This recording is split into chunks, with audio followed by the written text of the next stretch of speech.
What's up, guys? MarkJack79 here, and finally, I know. Why is he just now putting out a Spider-Man for PlayStation 4 review? This game's been out for like a month. God, he's a terrible YouTuber. Jesus, terrible. I'm sorry, man. I'm busy. Got work, family life. I've told you guys this before, but better late than never, right? So here is my official review of Spider-Man, Marvel Spider-Man for the PlayStation 4. This game was brilliant, man. It was spectacular. It was amazing. No puns intended there. Yeah, I love this game, man. Let me go ahead and get it out the way. This is a nominee for Game of the Year, for sure. I loved every minute of it, from the opening cinematic to as soon as you're swinging out of the city, and you're just swinging through the city and just exploring New York City. Yeah, you just, it's just one of those moments that you know you're playing a really good game.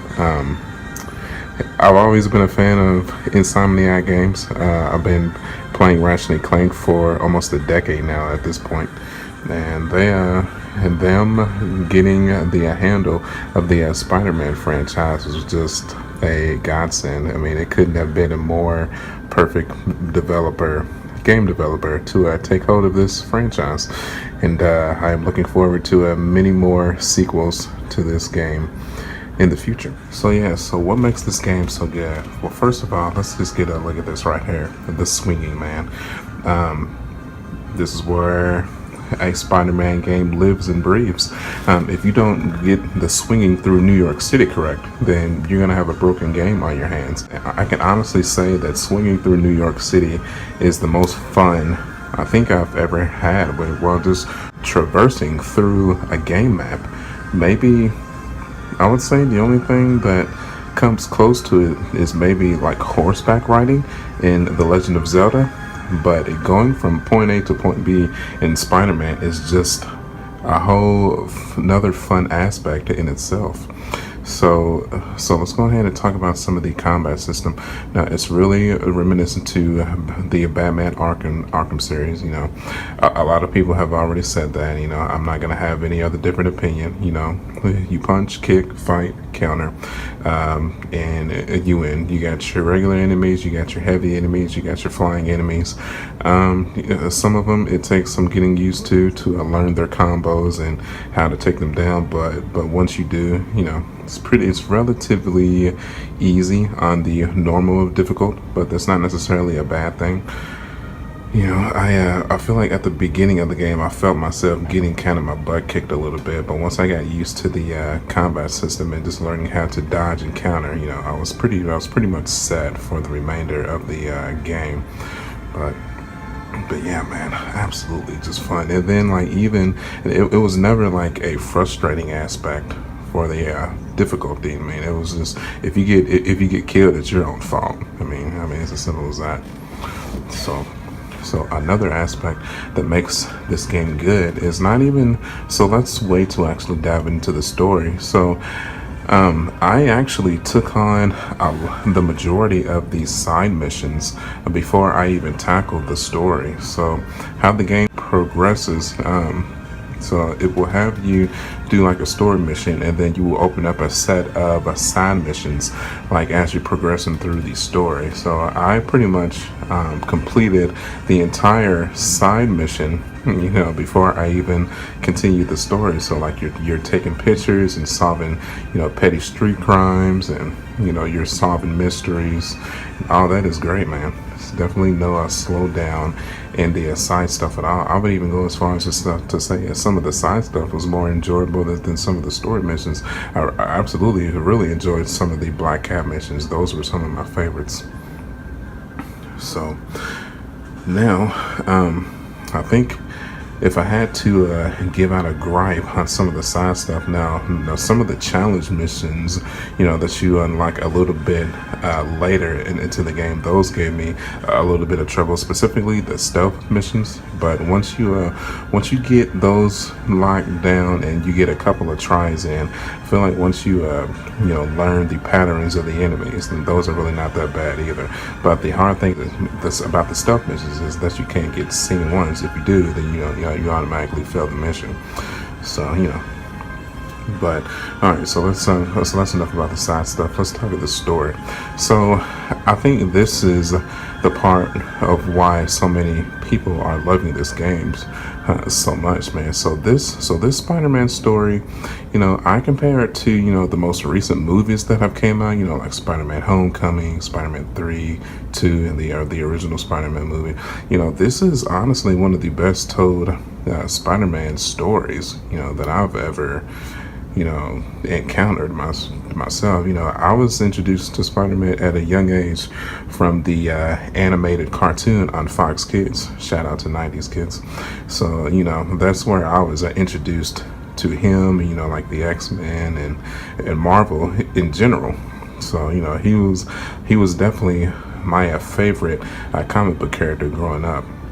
And to get a veteran Spider-Man, after eight years of web slinging, and getting all those little like tidbits of collecting the backpacks and just going through the store, it was just an absolute thrill and joy, man. I absolutely loved it. Man. I cannot praise this game enough. So another cool aspect of the game is what you're looking at here is that it also gives you some gadgets and whatnot to incorporate it into the combat system too. These are some of the gadgets they make you use in the story mode and some of the missions, but the majority of the missions they're if you want to use them, cool. If you don't, that's fine too. They definitely help out in some of the challenge missions once you're trying to get a silver and gold. So getting back to talking about the story, so I really don't want to go into spoilers, but I feel like the game has been out for quite some time now, so I feel like I'm probably safe here. So if you haven't played through the story yet, spoiler warning here. I would go ahead and cut the video off because I'm gonna go ahead and get into some of these spoilers here for this story. So this is probably some of the most daring decisions that I think I've ever seen a Spider-Man story take two. I mean, they're killing off main characters here, people. I do have to go on ahead and say the death of Aunt May was actually spoiled for me, unfortunately. So I was scrolling through YouTube one day, and I don't see how YouTube allows this, but somehow this is probably like 2 days after the game was released too. I was scrolling through Spider-Man videos, and somebody literally had a video with the title the death of Aunt May. I'm like, oh God, come on, man, like and then I try to scroll past it real quick and act like I didn't see it. I'm trying to get it out of my mind, but I mean, it was too late. Yes, you just accepted it. Like, all right, cool. So maybe it doesn't happen exactly like that. Maybe she comes back at the end. No, when it happens, man. She's done. She's gone. So it's it still was a pretty significant emotional impact, even though it was spoiled for me. But I just give Insomniac game the props just for having the guts to go through with it, man. It's crazy. So, but it was a nice little knack to let the gamers know that she knew all along that Peter was Spider-Man. So.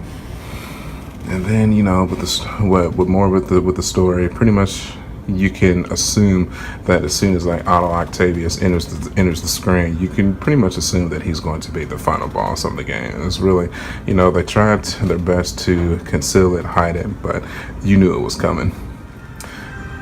But hey, guess what though? But that's okay too though, because if you've ever watched anything Spider-Man related or played a Spider-Man game, Otto Octavius eventually becomes Dr. Octopus. I mean, it's inevitable. You accept it. It's coming. So it was all right. I still liked it, man. Somehow, some way, it's always like one thing that I forget to talk about on these video game reviews, man. The Miles Morales missions and the Mary Jane Watson missions. I know, I know.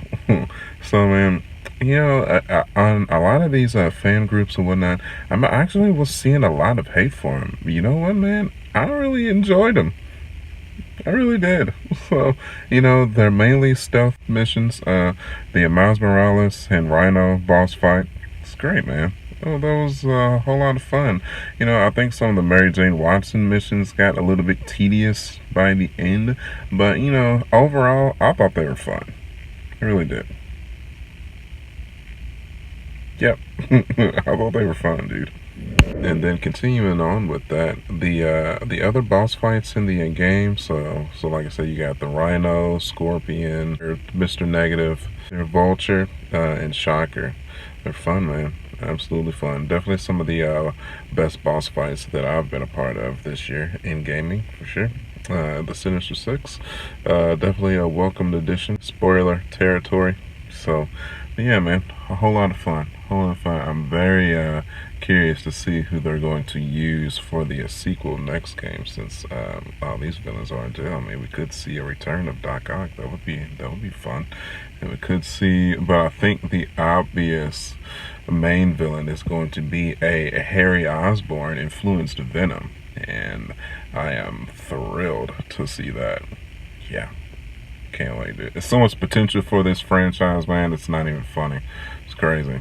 And when you're going through and you're doing the side missions for Harry, and then you realize that he was never out of the country at all. So he was locked up in the case pod for Norman was trying to find the cure for his disease or whatever. Did anybody find it weird that in the Amazing Spider-Man 2, it was Norman that got the disease, and then Harry started to develop it. But then in this game, Harry's mom got the disease, and then Harry developed it way more rapidly. So I like how they kind of like flipped that around a little bit.